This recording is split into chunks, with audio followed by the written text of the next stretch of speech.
François Hollande va-t-il changer son programme économique à l'approche de la présidentielle? Bonjour Nicolas Barré. Bonjour Thomas. Vous avez donc rencontré le chef de l'État, vous l'avez interviewé pour Les Échos et la réponse elle est claire.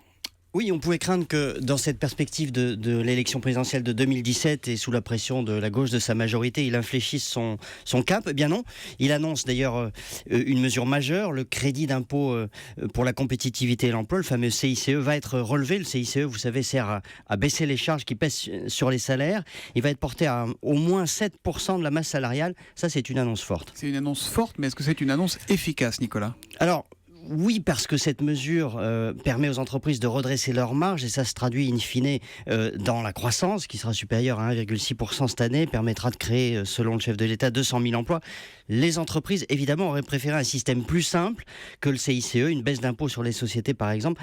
Ça va néanmoins dans le bon sens et on peut en mesurer les résultats. En revanche, François Hollande veut toujours un geste sur l'impôt sur le revenu des classes moyennes et là, on peut dire que c'est électoral pour le coup, puisque il voudrait la faire voter dans le budget cet automne et on voit d'ici les critiques car les marges de manœuvre sont quasi inexistantes. Et à ce propos, la Cour des comptes s'en inquiète d'ailleurs, vraiment. Oui, à juste titre, dans le rapport qu'elle a remis hier, elle fait un peu le catalogue inquiet de toutes ces dépenses nouvelles et pas vraiment financées que le gouvernement a engagées.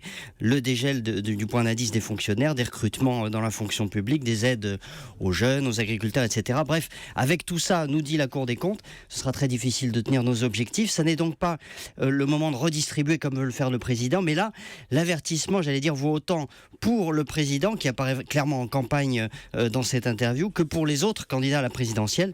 Ils feront face à une équation extraordinairement compliquée et ils devront peu promettre pour rester crédibles. Et ça va être difficile. Voilà, après l'interview, l'analyse de l'interview de François Hollande par Nicolas Barré, directeur de la rédaction des Échos. Tiens, on apprend à l'instant quelque chose qui va vous intéresser.